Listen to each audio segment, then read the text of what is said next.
Welcome back, friends.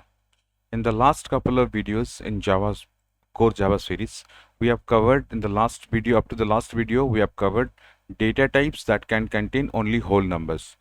And in the whole number series, we almost covered four data types: byte with all the ranges and the memory arrangement, followed by short, int, and long. And in all this series, what we have learned, what exactly the value, the range that each data type can hold, and if we require the specific number of value, we can happily go for any type as per our requirement. So before writing any program, we should be very keen about what should be the data type I'll take for my programming requirement. Listen, students, these are very important. Whenever you are writing a program, you have to very keen, very sure about your requirement. If your requirement is the number within 127 range, make sure you are making the proper utilization of byte and you are not taking short and int, because if you are taking short and int, and the maximum chances of memory wastage is there, so that program might not be called as a good programming practice. So for good programming practice, it is always recommended you should take as much as you require, should not go beyond that. And we have seen in all the cases what I can go up to maximum 64 bits of memory storage for long. And in the last session we have clearly discussed what will be the range of that one. The range will be something like this. It is minus 2 to the power 63 to 2 to the power 63 minus 1. We have already discussed this particular part. I don't have to give any explanation for this, right? Now there is a issue in my mind, there is a doubt in my mind, that we have discussed all about the numbers, all about the data type which can hold only whole numbers, Now if there will be a requirement in my programming, I have to go for decimal point notation. I have two options. For Java is providing me two different options. One option is float and one option is double. The first thing common in between these two are they can hold, these two data type can hold numbers with decimal point, can hold numbers in decimal point. Like we have learnt int, byte, short, int, and long. Similarly, we have two more types here. One is float, one is double. And depending upon the memory size, depending upon the presentation, depending upon the requirement, the range, we have to select any one of them as per our requirement. So before going into anything, let us again go and answer the same question that we have answered for whole number type. But one thing I want to make you sure, the memory representation of whole number or integer type is completely different with the memory representation of floating type values. To understand the floating point representation, we have to go for a lot of things. We have to understand floating point arrangement or floating point algorithm, for which I think this is not the right platform we can discuss, because for that you again need minimum 30-40 minutes of session how floating point numbers are represented. I'll try my best to only let you know what are their bases, right? So without wasting time, let us see what exactly float value contains and what is the memory requirement and what is the maximum value it can contain. So the first thing is the size requirement of float is always, remember, 4 bytes. And here if you say, sir, 4 byte means it is also 32 bits, and if I sacrifice 1 bit for sign bit, then you can say, so the range will be go from 2 to the power minus 2 to the power 31 to that one. Remember, if you are writing like this, minus 2 to the power 31 to 2 to the power 31 minus 1. Remember, this kind of story is not there for float. Floating point algorithm or floating point number are using a different kinds of notation. We'll discuss that one very shortly. So now the size is, first conclusion, the size for floating point requirement is 4 bytes.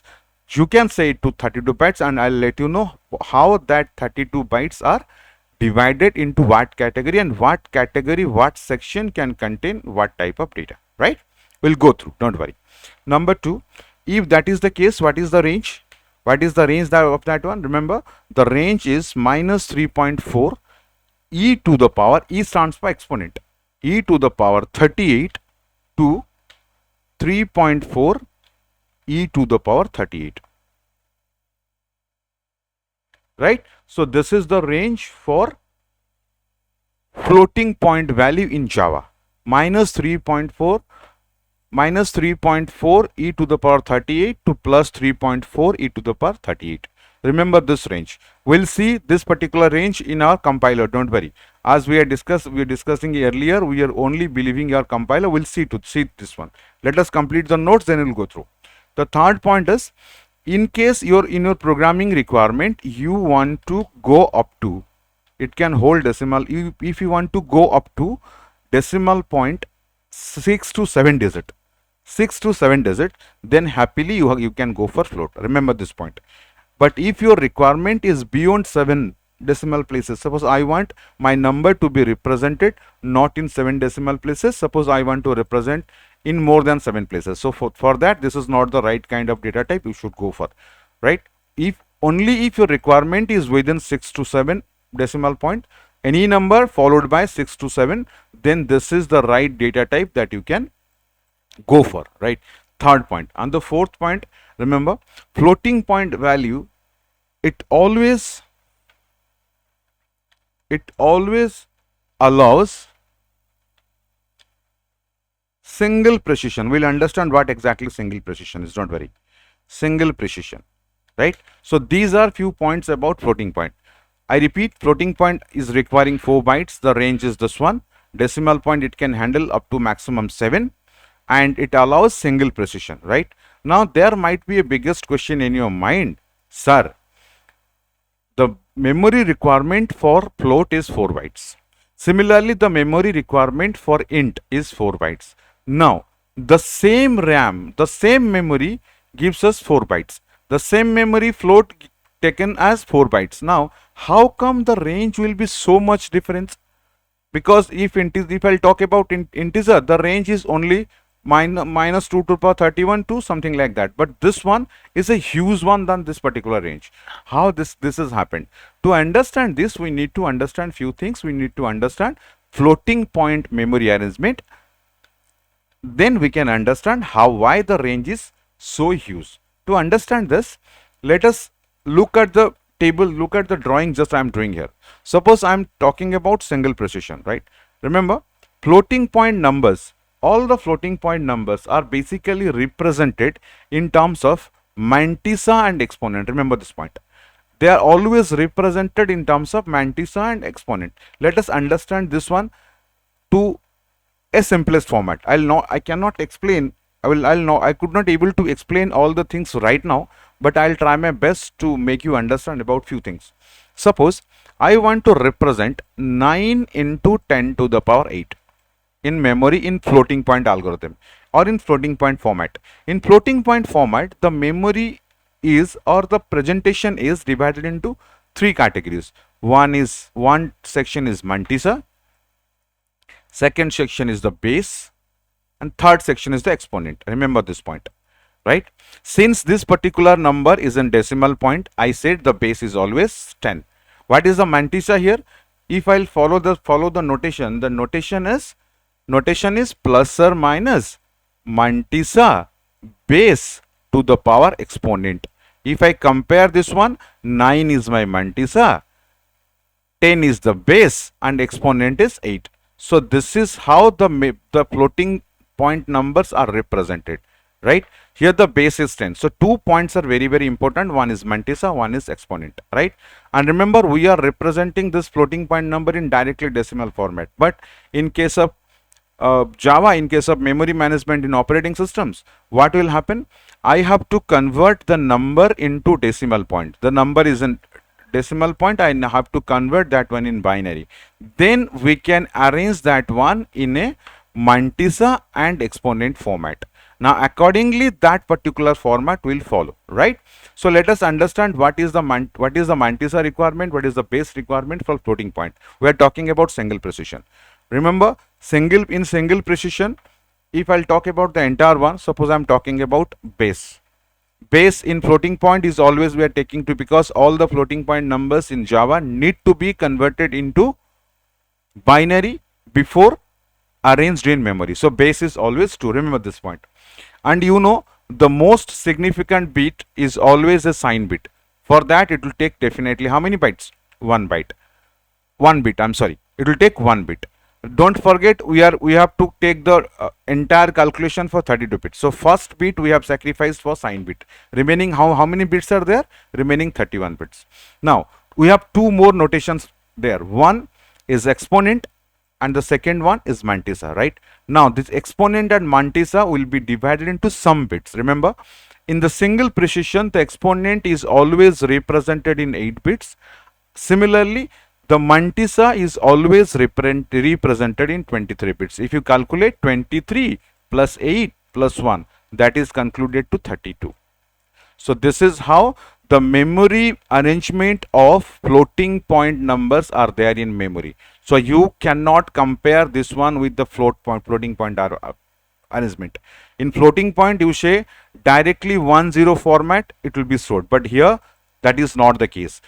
The entire number will be converted into binary, and that particular binary number has to be converted into certain format. That format is like this. It is 1 into n followed by base into e minus 127. Remember this point. Remember, this is for single precision. If I'll talk about single precision's memory arrangement, the arrangement is always in the format 1.n b e to the power minus 127. What is n? 1 is a sign bit. N is your, this is your mantissa, right?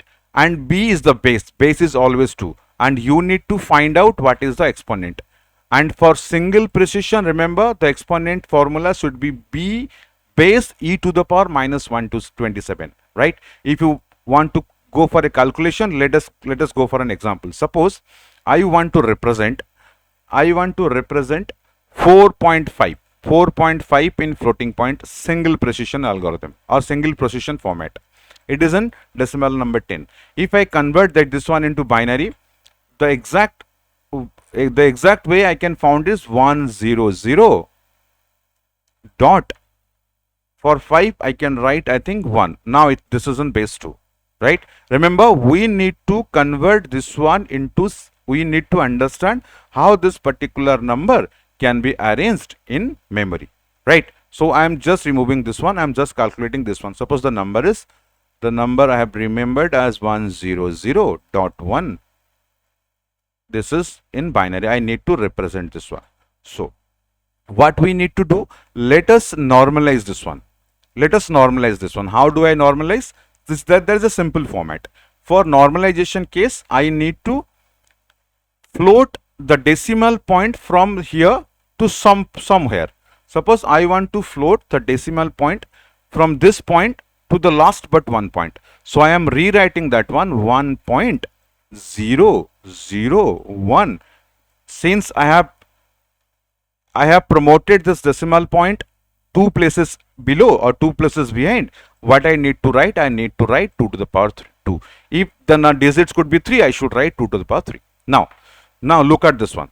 Now let us understand, this is in a normalized format. Now compare this one with the formula just I have shared with you, 1.n followed by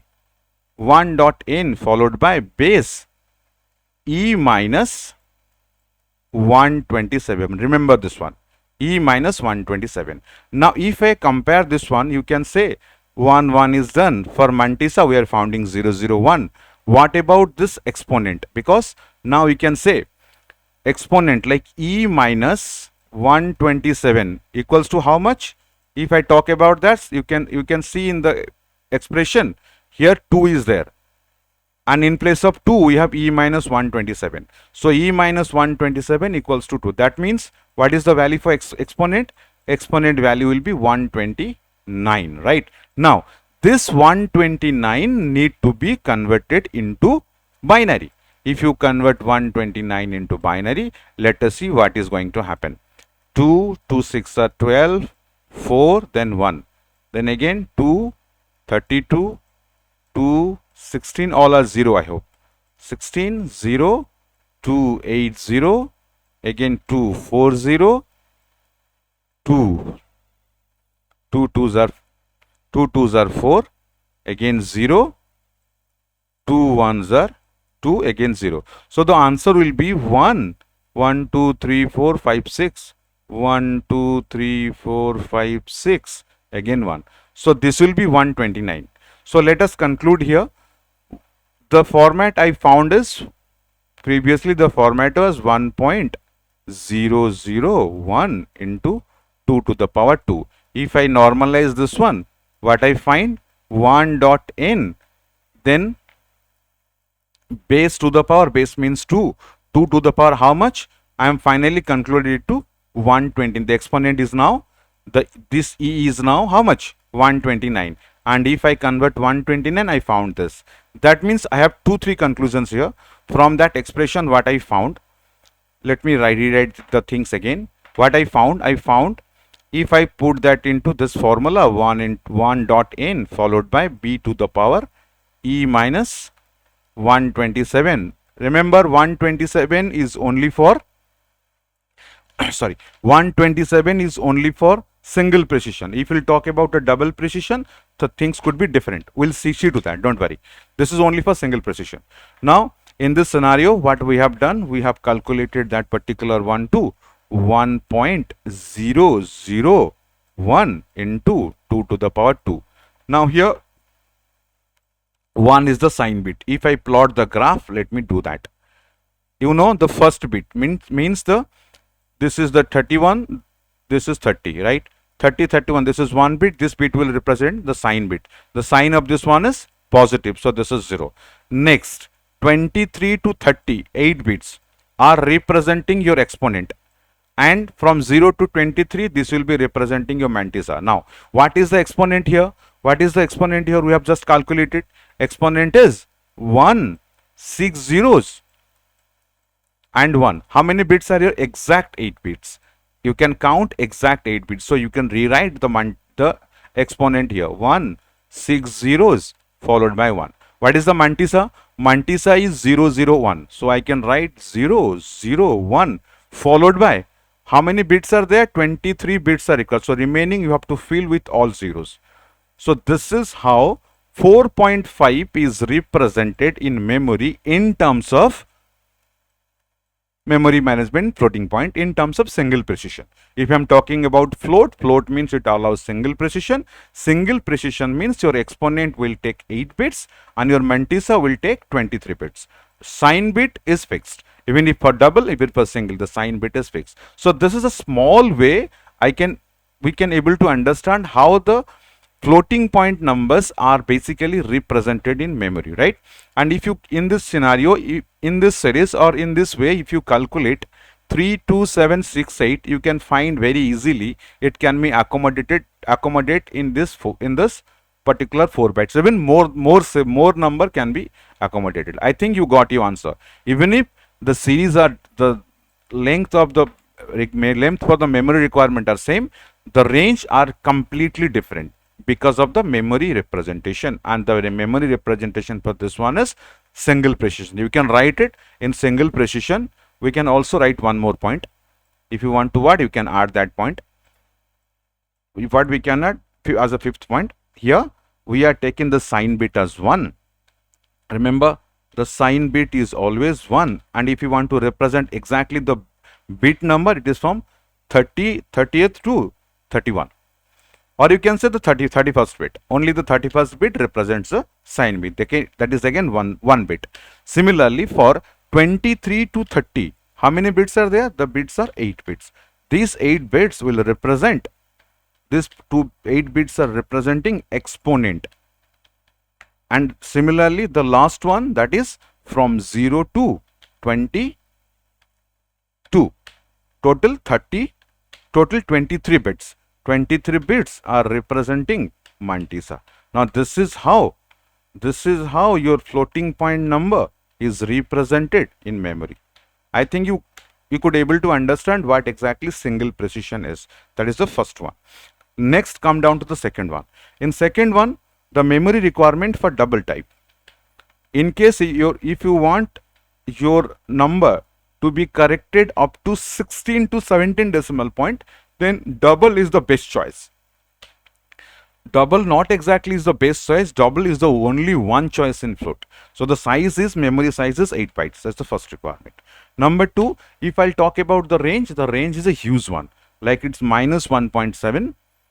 Same. Exponent to the power 308. You can imagine the range. 308. Now you can happily imagine the range, how it could be. Number three, it can handle decimal places up to, I have already discussed about this. It can handle decimal places up to 16 to 17 digit after decimal point. Remember this point. And it always allows double precision. We'll discuss what exactly double precision is, don't worry. Double precision. And the fifth one, we'll see what exactly double precision we'll see. Let us complete the entire one, then we'll go through. Here the sign bit is, always one bit, that is the last bit. Here the last bit will be 63. Similarly, second one, exponent here, instead of 8 bits, here the exponents are basically of 11 bits. I repeat, the exponents are of 11 bits. So if I'll talk about 62, it will be from 51 to 62, I hope. It will be 11 bits. No, it will be taking 11 bits. So if you can calculate up to 60, calculate from 63, then what will be the range? It will go on. It will go on from go on from 62 should be the maximum one. If I extract 10, it will be from 52 to 62. So total how many bits? 11 bits. 11 bits are represented for exponent. 7. Then the mantissa. For mantissa, the remaining 51 bits, 0 to 51. How many bits? 52 bits. Now we can calculate.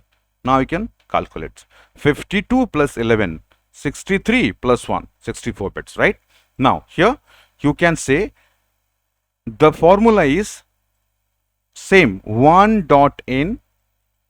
If you can recall, for single precision we are writing base e to the power. Remember, in the single precision we are writing 127. Here e minus 1023. That is the only difference.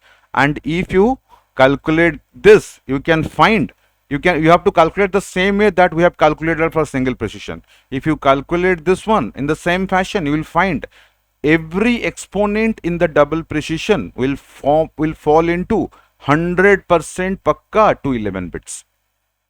100% pakka to 11 bits. Right? 11 bits means more values. Right? 8 bit means less value. Right? Like that. So it purely depends what you are taking.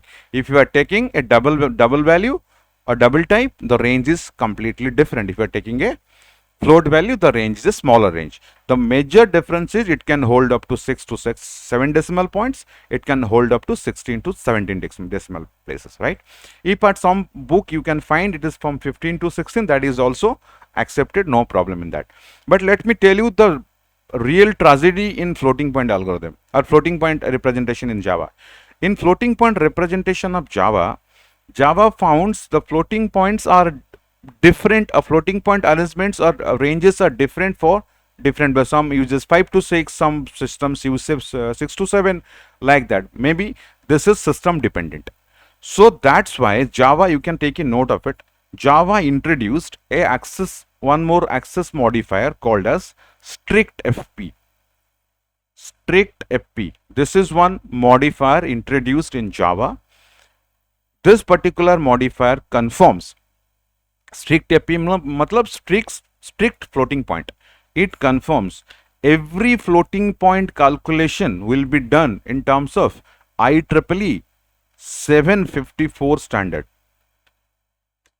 All will take 5 to 6, not more than that, or all will take 7 to 8 are per this standard. That means this will be not machine dependent now. So let me tell you one more time. If we are doing normal floating point and normal double point calculation, some systems will take decimal points from 6 to 7.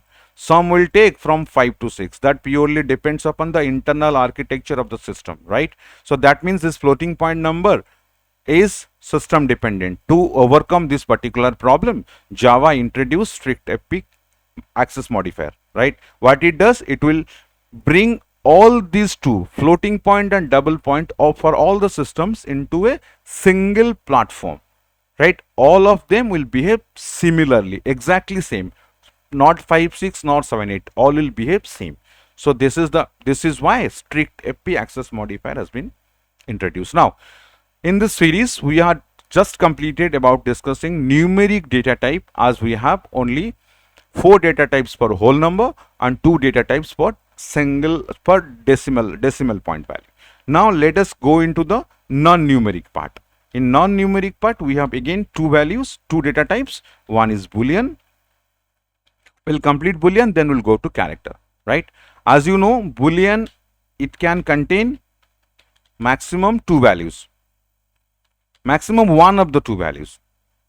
At a time, it can contain one value, maximum one of the 2 values. What are they? Remember, they has to be in the same case, either true or false. If you can recall, in the keyword section we have discussed there are 3 predefined literals. We have discussed about 3 predefined literals. From these 3, 2 are here. One is true, one is false, and the other one is null, if you can recall, right? Null is now not, I don't require null now. Now if they can contain null, true and false, true or false, if I'll ask you what is the size for Boolean, you can happily see, sir, it will be either it will be 4 or it will be 5 bytes, isn't it? Either it will take 4 bytes or 5 bytes plus. But please don't apply this kind of knowledge anywhere. The perfect thing is, or the right kind of thing for Boolean is, for size of Boolean, if anybody will ask you about the size of Boolean, you have to say, sir, the size is not applicable here. Remember this point, not applicable here, because it always uses a concept called as virtual machine. It always uses a concept, virtual machine concept. We will discuss this particular one in some other video, but not now. Just remember this point. So since size is not applicable, this is I'm talking about the size, memory size requirement. Since the size is not applicable, what you cannot ask me, you cannot ask me the range. Range is also not applicable. And what is the maximum value it can contain? Either it can contain true or it can contain false, not any other value. Please make a note of it. Please make a note of it, right? This is all about Boolean. And how to declare the Boolean type? We have a clear-cut Boolean. A is equal to true, I can write happily. But in case you are writing Boolean, if you are using your previous program's experience, C++ experience here, Boolean A equals to 1, immediately your compiler will give you error. Immediately error. Incompatible type cannot convert int into Boolean. 100% pakka you will going to get this error message, right? If you want to cross check, we can go for that. But before going for that, let us cross check the size of both these, like float and double, right? Let us go for that. Let us create a Java program. In that Java program, we'll write the entire one. I'll go for class test void main. Now let us see what is the maximum range for both the system.out.print. If I am writing float dot max value, we can write max value, right? Before going to max value, one thing I should write here. What is that? I should import that package. Import java.util.star, right? Java.util.star. Let me save that file. Let me compile that file. Where is my editor? Here is my editor. So what I should write? I should go for compilation. Java C dtest.java. Now code compiles file. Let us execute the program. Java test. Now let us see what it displays about the maximum value. See, the maximum value is 3.4. e to the power 38. Can you calculate the total number of decimal places? 1, 2, 3, 4, 5, 6 and 7. See, my system says it will take 7. It will take 7. But there might be system that will say 5 to 6. So if you are writing 5 to 6 or if you are writing 6 to 7, no problem at all. Both are correct. Both are correct. No problem at all. Now, in that scenario, if you have to check for others, happily you can check accordingly. You can check accordingly without any problem. If I'll go for double, you can happily also check that one. Right? I'll only go for this. Remaining you need to check by yourself. And if you have any queries in that, please write in the comment section so that I can able to answer your question. Right. So I can calculate the number will fall into 16 to 17 decimal places. Right.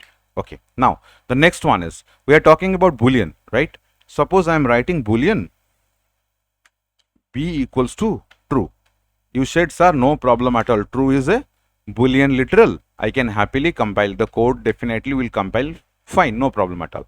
But by mistake, if I am writing one here, immediately my compiler comes up with an error message. Incompatible type int cannot be converted into Boolean. Remember this point. 1 never says true, 0 never says false. These are two different types. We'll take all details about that in the literal section. Now, for this up to this class, what you need to do, you need to remember this kind of notation, this particular kind of notation is purely invalid. Make sure you have not used this notation, right?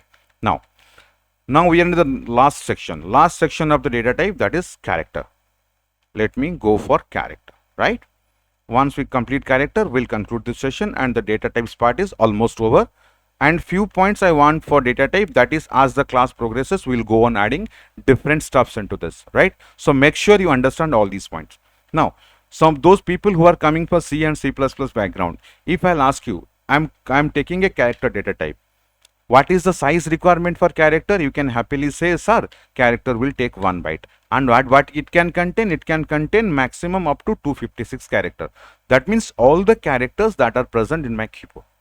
Right, that is in which format? ASCII format, ASCII format. And ASCII stands for American Standard Code for Information Interchange, right? So this is valid for all the old languages like C and C++. But in Java, what we are using here, we are using a different set of code, that is Unicode character.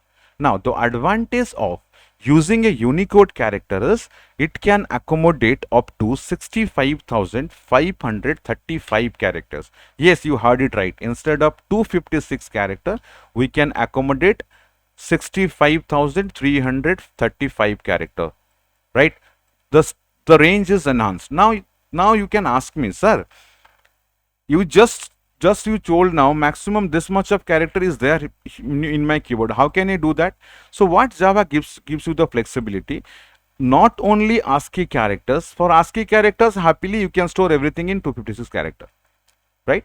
Or 256 character. Within this character you can happily accommodate all the characters. Now suppose my requirement is to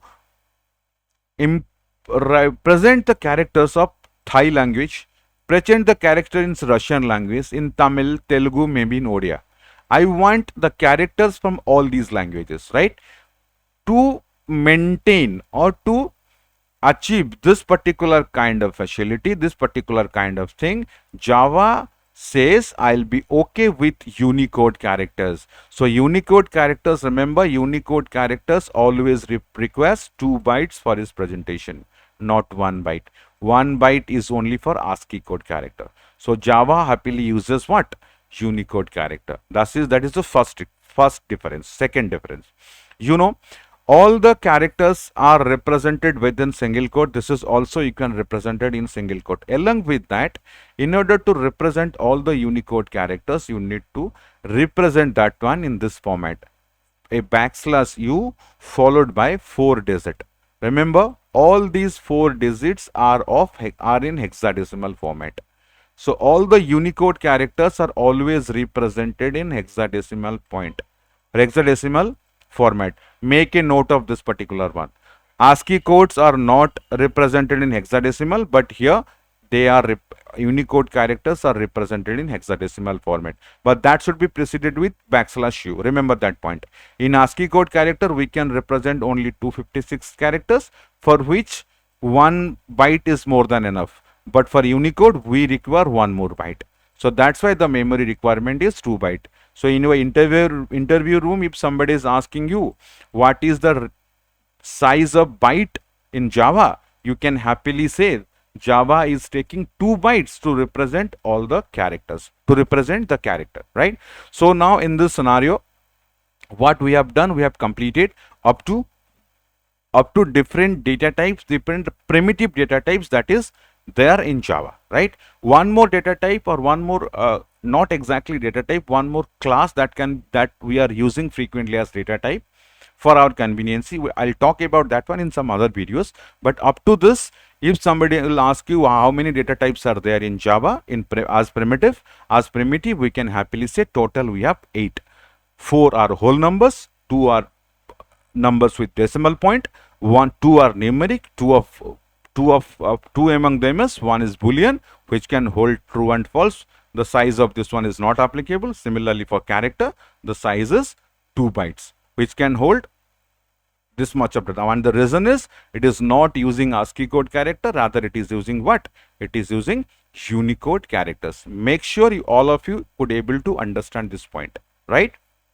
I think you all of you could able to understand this point. If you complete this, maybe in the next video we can go for some other stuffs, like we will be discussing about different literals present in Java, because if you could able to understand data types, then the most important topic you need to understand how literals are represented in Java. That is very, very vital, right? So till that time, please take care of yourself, and thank you for watching this video. Thank you all.